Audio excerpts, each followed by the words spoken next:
out by a quote. What is a successful city? The successful city, according to Herbert Lockman, is one where people go more than is necessary strictly for what a city provides necessarily. And he's talking about, there's a functionality to cities. And people go to work, people go to shopping malls, go to offices, they're often governments and others. And that's what makes them great in the time. Herbert Lockman was writing this in 1978 while he was railing about the decline and the decay in cities like Paris and London. 45 years later, these cities have managed to reinvent them again and again. Right? We are here today in Kigali, which is probably one of the finest cities on the continent. Certainly a city in the clouds. So I'm delighted that we have 4 expert panels to talk about investment. Successful cities are good investment opportunities as well. So on that basis, may I invite, starting from the extreme right, Janice Koenigsegg, partner at KPMG. Each of you in turn, would you please introduce your work, your own role within that work, and a recent example of a success related to cities? And thank you everyone, the audience, for being here today. Really exciting afternoon to talk about investment in cities. So my name is Janice Koenigsegg. I'm a recently joined partner with the KPMG East Africa practice, but focused on building out our Pan-Africa infrastructure advisory business. KPMG looks at everything throughout the infrastructure value chain, so everything from strategy to development of projects, to bid preparation, to executing and financing those projects, and finally, we also do major projects advisory. Some recent examples, actually, I was very gratified to hear KPMG quoted earlier during the Yumba presentation. We provide advice around doing feasibility studies. I think we supported the medical city in Yumba. And more recently in Nairobi, we are leading the work around creating the Nairobi Railway City, which is a regeneration plan for the capital. My background and why I'm here, my focus is funding and financing. So for my sins, I was with the development finance guarantee arm of the private infrastructure development group for 6.5 years, where we tried very hard to raise money for municipalities. I'll speak a little bit about that a bit later. And now, as I said, focused on funding and financing. Thank you. Thank you very much. Andreas, please. Thank you, and Janice, after listening to you, you have really made it tough for us now. Wow. So I'll try my best. So my name is Andreas Baumgartner. I'm really coming out of the economic development angle, and I've been at this overlap between business, politics, and law for the last 25 years in a variety of different roles. At the moment, I'm a co-founder and partner of the Matus Institute, which is focusing on legal stability, legal development, as well as dispute resolution, which is a major investment attraction factor, as I'm sure we'll have the chance to talk about later. But I'm also serving on the board of Tipolis, which is involved in developing, investing, and operating so-called free private cities. Excellent. Thank you very much. Jean-Marie, please. Thank you, and good afternoon, everyone. My name is Jean-Marie Kalandura, and I'm Chief Investment Officer at Rwanda Finance, which is the promotion agency in charge of promoting Rwanda as a new financial hub. The project we are working on is called Kigali International Financial Center, and I hope you have heard about KFC once in your life, at least. We've been working this project since 3 years, almost 4 now. And I've been working and discussing with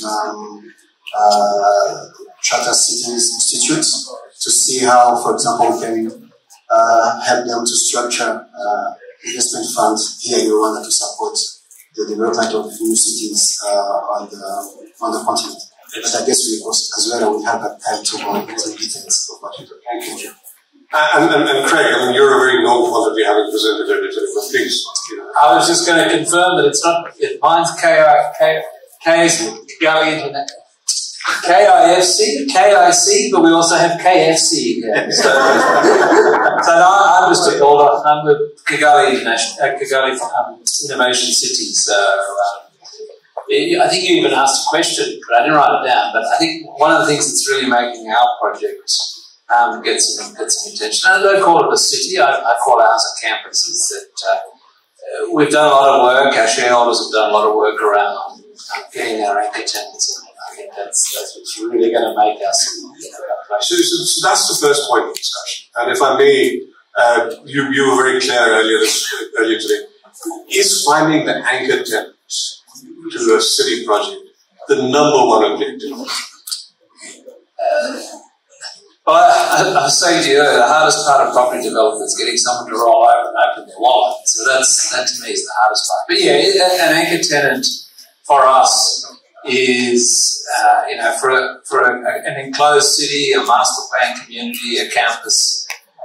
It's about getting the story. And, if it's a shopping centre, it's an anchor tenant like a Carrefour or a grocery store or a ski slope or something. But for our project, it's, our principal objective is around education, technology, and innovation, and we've done that.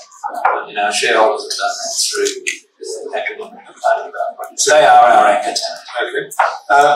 And how do you keep an anchor tenant happy?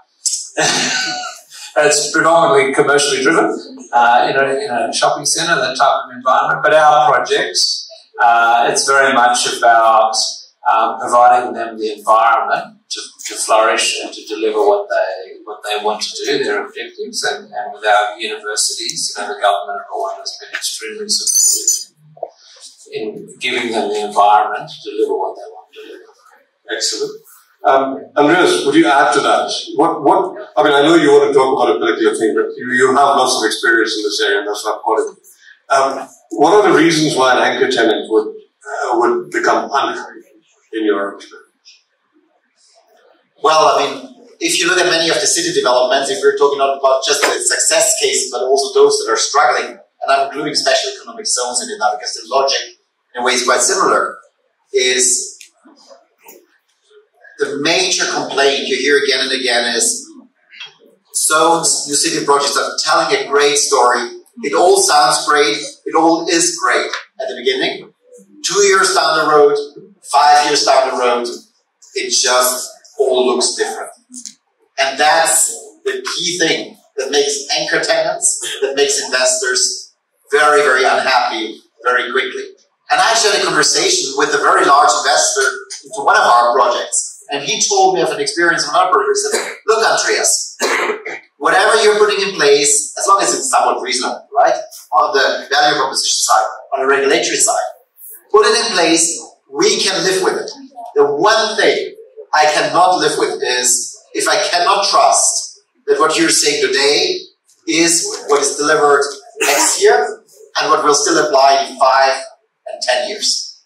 Okay.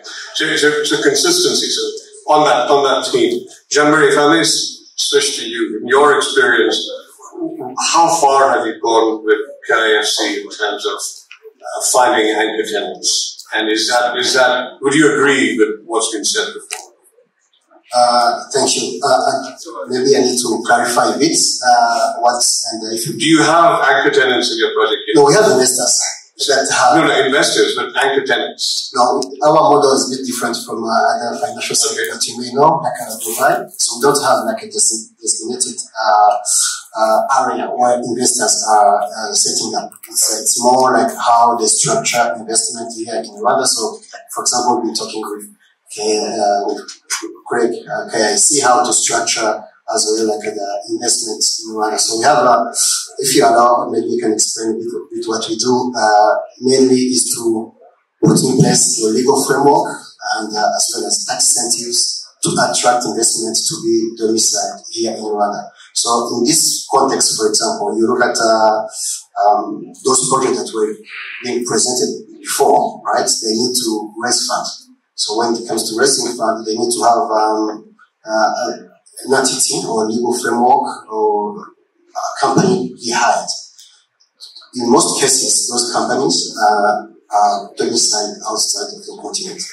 You see, sure. Yeah. So we want to change this narrative because initially people will tell you we go to, I don't want to name them, but you go to Luxembourg or Singapore or Dubai because there's a legal framework, there is predictability, there's no tax. That's what we've been changing in the last few years to be able to accommodate those companies. And do you have the first companies coming in and operating with? So we, I can name a few. We have a few funds that have been structured here in Rwanda.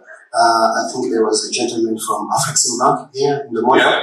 They have the investment private equity fund domiciled here in Rwanda. It's called FEDA, and they invest across the continent in SMEs and projects. We have another one that I can name from UNDP.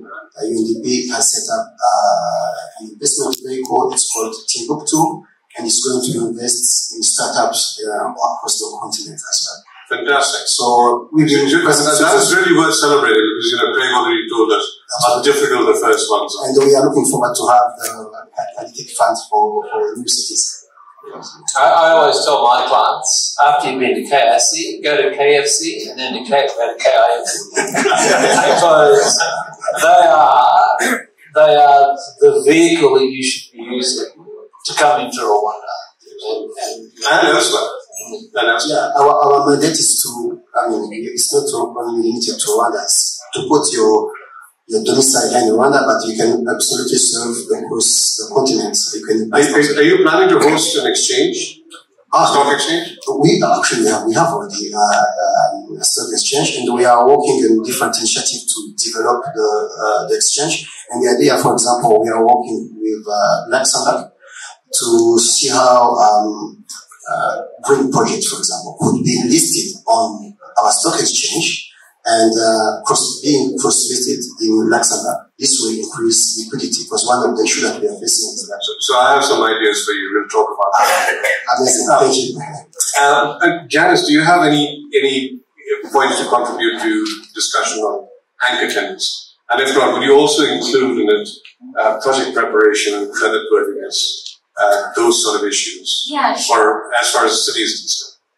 Yeah, I think when it comes to an anchor tenant, why it's important from a financier's point of view is that it gives you some certainty around future cash flows, and it's on the back of those cash flows that you want to finance a project, which is why the anchor tenant, it's not just any anchor tenant, it has to be a bankable anchor tenant. And I think it takes time to put these new cities together, which is where it's really important that you try and phase the funding that you're trying to raise. One thing that frustrates financiers is when you walk into the room with a sheet of paper and saying you want to start tomorrow and you need $1 billion to set up the city. Take it phase your investment.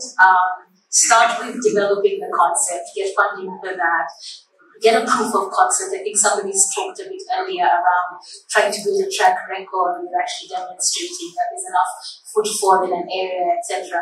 Because then that's what gives you credibility to go for the bigger numbers, if you like. So let's just get this right, and please correct me if I'm wrong in this. The investment that a city developer looks for is for the physical space, the infrastructure, the roads, the electricity, the utilities that make a city function. Somebody like Carnegie Mellon bring their own capital.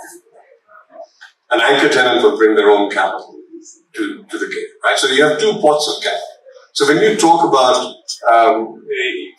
a project preparation and creditworthiness, James, are you talking about the city as a host, creditworthiness of that, or are you talking about the creditworthiness of anchor tenants? Yeah, that's a good question. So even if Carnegie Mellon has their equity, which I'm sure they do, for various reasons, including trying to make sure they level their returns, they'll want to raise debt. And to be able to raise debt, and then you need to be able to show some predictability of cash flow.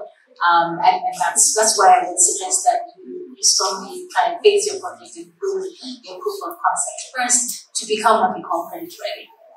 Fair enough. Andreas, would you add anything to that in terms of phasing and project preparation? I mean, one interesting thing I've seen a lot in especially economic zones and advanced special economic zones in the Middle East is exactly what you just said is for many financing partners, the problem is, what is this city project?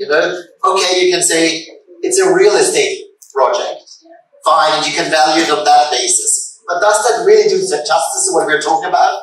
We probably just would say no. We can say, it's a governance service business. And then usually the investors or their assessment teams look at you and say, like, what is a governance service business? Is it consulting or what is it? So I think part of the challenge that we have here, together for investments to cities, is what is this asset class that we are talking about? What are the characteristics of this asset class? And why is there a strong real estate component in it? No doubt about that. And in the classic logic, that's the closest that fits at the moment. But why is it so much more? And why does it therefore have a different risk return as well as time perspective? Okay, so that's the core. The core of the onion is always why, and then it is layered with the how and the what on top of that, right? So on that, Craig, will you please share with us your wisdom on phasing projects? How big, if out of $100 million, assuming, how much is the first step? Is there a rule of thumb for that? Well, there's not really a rule of thumb, but I think one of the biggest challenges in property development, and I've worked Middle East, Africa, Asia, is one of the big challenges we talked earlier is getting the anchor tenant. But I think one of the other biggest challenges that property developers face in city-type projects like ours and like we've been discussing is it's a big commitment to get the infrastructure going. And that I think is one of the biggest challenges, both from a project, from a financial perspective. And I know on the projects that I've worked on, you get some great brochures, you get great fly-through videos, Palm Island, that type of stuff. But when you want to talk to the finance guys, it's what is the shareholders' commitment? What is the getting the infrastructure down? And I think on our project particularly, that's been it's taken us a while to get there, but we're now putting the infrastructure in. It's very much a phased project, so we've committed to what we're calling phase 1 and 2, and we've got probably another 3 phases to go that are going to be delivered over the next 4 or 5 years. And I think, you have to sit down with your planners and make sure that you're developing a project that can be phased so that people will pay for it and invest in that project. Because, if it's a $2 billion project, there's not only 2 people that are going to stump up $2 billion at the start. But if it's a couple of $100 million to get the first phase going and another couple of $100 million to get the next phase going, then financiers and investors like that kind of a project that they can see a start, they can see an end, but it's a process we've got to go. So I absolutely love it. When you talk about a complex, difficult infrastructure project, that is what keeps me informed. That's why I get paid. But taking that, my stakeholders in the feeder, I've got 50 of them, they will not want to come and talk to anybody unless they know there's somebody who's going to pay for that infrastructure. In a tariff that's agreeable and acceptable. Yes. So there's a chicken and egg over here. Yes. In that, which is also part of the challenge of cracking the first phase. Because if you get the first phase going, then the natural extension to the second, third, fourth, fifth, sixth can be expected to follow. Right? Well, I can tell you, building an island in the shape of a palm tree. The first contract was the hardest one to get. Once we did the first contract and we made the island, then the next bit was much easier. So the why of the question, finding an anchor tenant and organizing risk capital to actually build the first phase of infrastructure behind that seems to be the magic solution here to get project up to ground. We talked earlier, the hardest one is a shopping centre.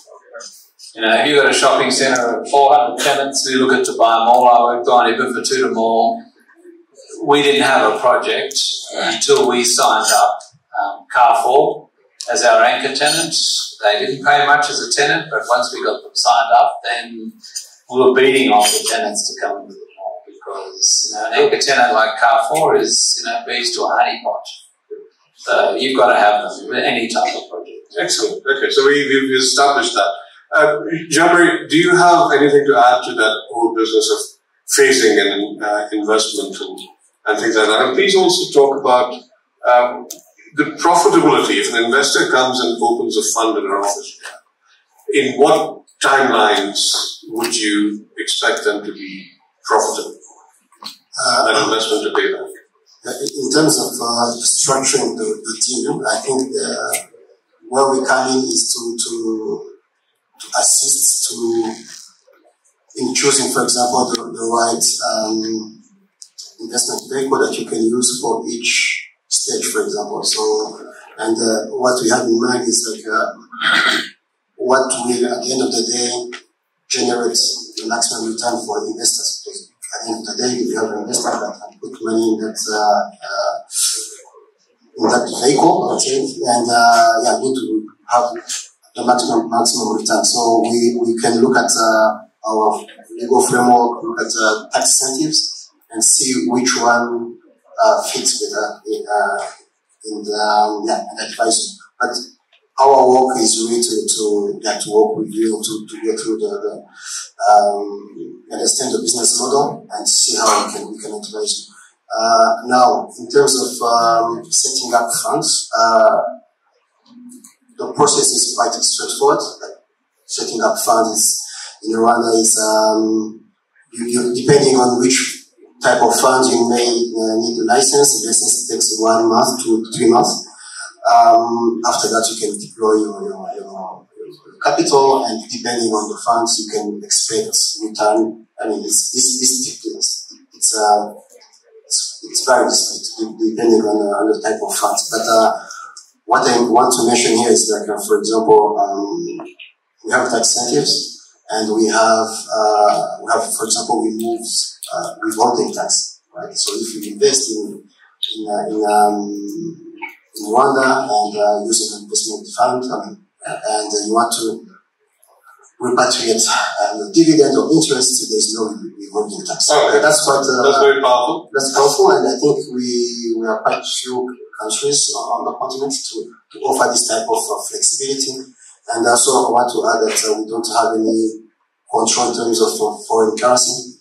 So basically, your investment will be in USD, and you cash in USD, and then you take your foreign currency USD or euro outside of Rwanda without any control. So that's it. We will get to dispute resolution, things like that, important as well. There are a few other things I'd like to cover before that. So that's very important.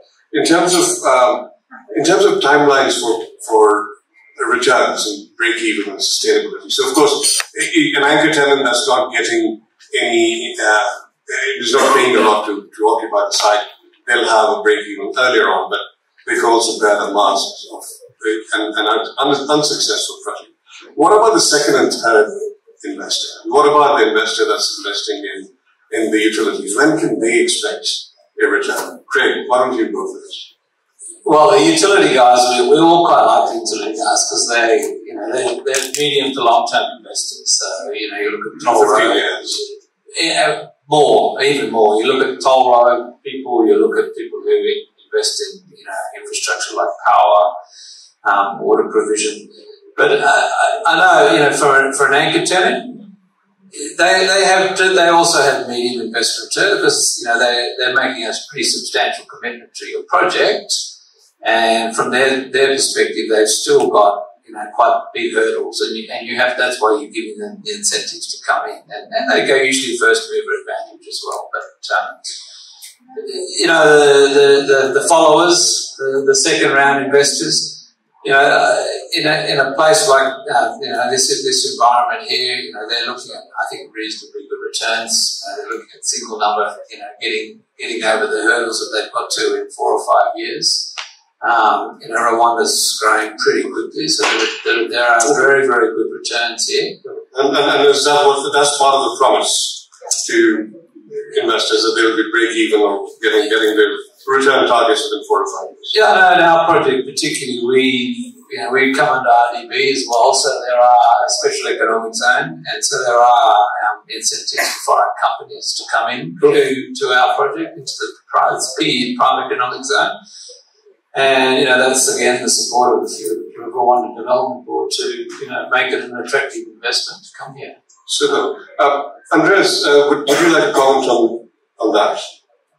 On the return expectations and the timelines? Well, on the financial return expectations, I'm sitting right next to the expert, so I'll be very cautious what I say here. We're talking about investing in new city projects here. And we've looked at it kind of from a financier perspective, from an anchor tenant perspective.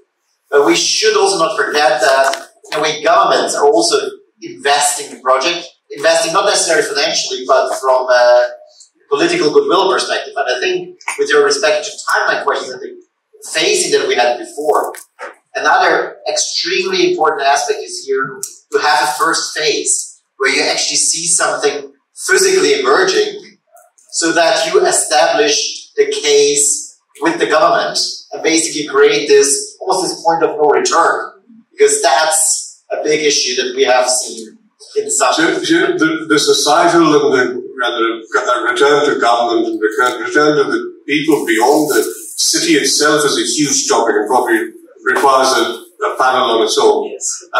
So I won't dare to go there. Or another conference. Yeah, well, and so, but Janice, please build on this and include the sources of capital, including local finance. What are the gains possible for local currency and domestic capital in something like this? Yeah, so just to touch on 2 points. So there's the providers of capital and the sources of capital.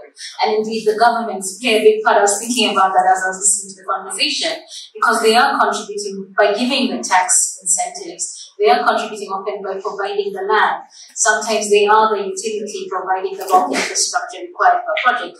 And their expectation of return is often job creation. They're thinking longer term in terms of societal goods. But there are other patient capital actors as well. As we know, you've got some of your members in AFIDA who are development finance institutions. And their job is really to see how to crowd in private sector investment in infrastructure, because the government is fiscally constrained. They equally have, I would say, much more patient capital than the commercial sector, and are quite useful, particularly in the early stage, to de-risk projects, and have come into a couple of special economic zones, which have been in fact a sector that we look at. Moving further on as well, they're also philanthropists. I was talking to somebody during the break, and they told me how they managed to crowd in a couple of high net worths into a project at a very early stage to prove the concept. Because there are those fairly wealthy individuals who are willing to put capital behind an idea, if you like, and to help test it. But as you go further down the spectrum of that sort of development cycle, and the project you're in on a feasibility stage, then you can start to crowd in some of the more commercial lenders like the AfriExits of this world, and further on to the commercial banks. I think we saw a couple on the slides earlier on in the morning, and there it's a much clearer return hurdle, which is a factor of their assessment of the risk of the project and sort of the opportunity cost of the capital. Do you have examples from your time at Garanco, prior to KPMG, where we know each other from, about successful local bank financing for these sort of projects? And if it's no, it's no. We can move on. No, it's not. So with regards to cities, maybe not. With regard to an affordable housing project, which is densely constructed as a green bond and listed in both Nairobi and London, absolutely. Private sector projects are much listed in London. Cross-listed. So the same thing that was sort of the ambition for the Kigali International Financial Center. We managed to achieve with a private sector developer building affordable housing. And this was for a construction bond of student accommodation. What wasn't successful but should really have been was a water bond transaction, which is working with a number of water service providers at the sub-national level, securitizing future cash. This is the one in Kenya. It did happen only because at the very end, the national government didn't give approval to borrowing by the sub-national government. Cool. And again, so, diversity of capital is another big topic, and again, that's a half-a-day discussion, so I'm not going to touch that. And so I'm not going to touch ESG. I got comments earlier that I haven't talked enough about it, because, again, that can take up quite a lot of time. Let's move towards the tail end, and I'm keen to, finish this a little earlier. Risk mitigation, risk management. And Andreas, this is your topic. Please set this up for us in terms of dispute resolution. How often does it require? What are the best practices for dispute resolution when thinking of new cities? So if you're looking at those new city projects, we're talking about long-term partnerships. We're talking about risks that are hard to predict. And that just creates uncertainty that drives up the cost of capital. So where dispute resolution comes in is in two ways. The first is if you actually offer proper dispute resolution within your city, within your zone, you create an incentive. And we're really distinguishing two elements of it. One is for conflicts between the city authorities, the city government, however you want to call it, and the individual tenants. And usually what we recommend in that area is take it out of the specific city context. Take it to a neutral arbitration body, be it London, be it Washington, be it Singapore, depending on where the city is. So the venue will be outside the country. It will be outside the country because what you want to signal is, okay, even as a government, I cannot influence that organization. And again, it's all about perception. But that's the first part. The second part is disputes within the zone. And that's where the very successful model is to set up a dispute resolution ecosystem with mediation, arbitration, and litigation within the zone. And again, it's all about perception. Make it common law and establish model is use international judges. The key message though to convey here is this is not a judgment on the quality of the local legal system. This is not a judgment against the quality of the local judges and so on and so forth. It's just a matter of how do you best serve the expectation of your investors, of your anchor tenants, and thereby, to come back to what you said, reduce the perceived risk and thereby reduce cost of capital. So that is a big education point for me, because I always wondered why so many law firms end up in these financial centers. So that's something for you, Jean-Marie. Would you add to that? Anything if you don't have anything else, we have the same approach. We have in Rwanda, we have the arbitration court, but again, because we have international investors coming, and in terms of giving them the comfort that they can basically benefit from, say, fair treatment, we've seen people putting like dispute resolution from Singapore or Dubai or London. So, but we also, of course, want to develop our own dispute resolution center. But this is in progress. But for now, we have just the arbitration court. Yeah. Fair enough. Craig, would you tell us a little bit about what are the other common mistakes that developers make and that one should be avoided that we haven't talked about already? 6 minutes.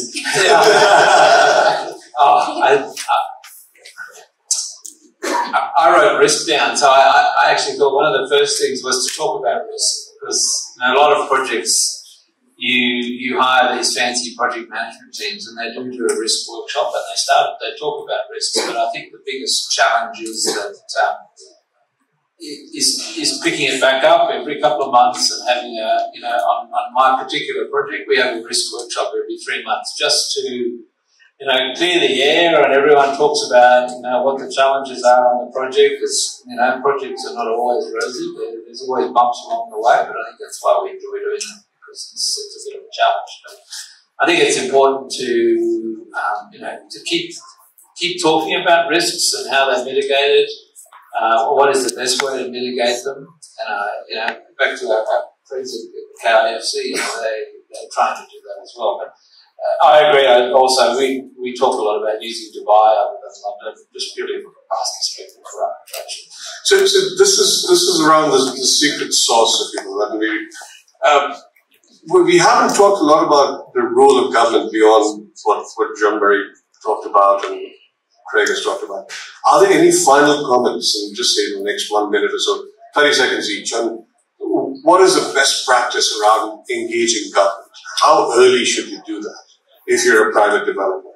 Or if it's provoked by the government, what is the public-private relationship to be built on? Any lessons in Craig, why don't you start and really quickly on my project? I always tell my customers, or tenants, clients, developers, that from day one, they need to toddle on down to IDB and start their whole registration process. And, it's quite organised and it's quite structured. But I think it's, you need to get that part of the process in order before you really take on. And in a place like this, the government's actively involved and they're a big supporter. So it's a positive, I find.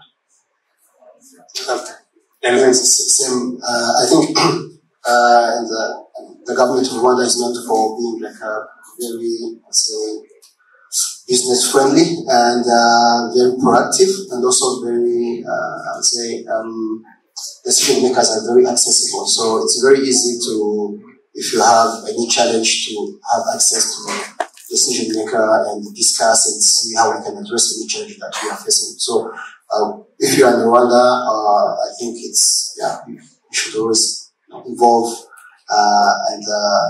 involve the government of Rwanda. Thank you very much. Andreas? Allow me to be slightly more provocative and controversial. I would say that many of us, the charter cities movement, private cities movement, whatever you want to call it, have certain concerns, let's put it this way, about the traditional way governments are run. And there is a strong tendency to argue that we need to do it differently. That's why we're asking for autonomy, or as Wanda put it, good autonomy. And I would agree with that. At the same time, there's a big risk in this for all of us in the room as we're involved in projects. We must be very careful not to start seeing governments as our adversaries, as our enemies who we have to beat, but really and genuinely seek how to cooperate, how to win together, and actually how to partner with governments, not because we're forced to do so, but because we really have something to offer to each other in a mutually beneficial way. Perfect, fantastic. Janice, let's see whether we can have the last word and drop this. What would you say to a client that has yet to start its government engagement? Do your homework. Sorry? Do your homework. Do your homework. But yeah, that's what the feasibility study should also help you with. You need to understand the political economy you're dealing with. You need to understand the why, and not just for yourself, but also for your stakeholders. And so, yeah, do your homework. Thank you very much. So on that note, ladies and gentlemen, we have heard from these experts and experienced developers, financiers, etc., that underpinning the viability of a city with anchor tenants, keeping them happy, being consistent, delivering what we promised, all the good practices, the diversity of capital that we can bring forward, the role of dispute resolution, the need to engage governments very early on, keep an eye on risk and risk mitigation and management. Hopefully this is useful for you. There's plenty more to cover in the area of investment and finance. Certainly not this isn't, you've scratched the surface over here. So please join me in thanking my panel and grab us for any further comments that you have. Thank you very much all. Thank you.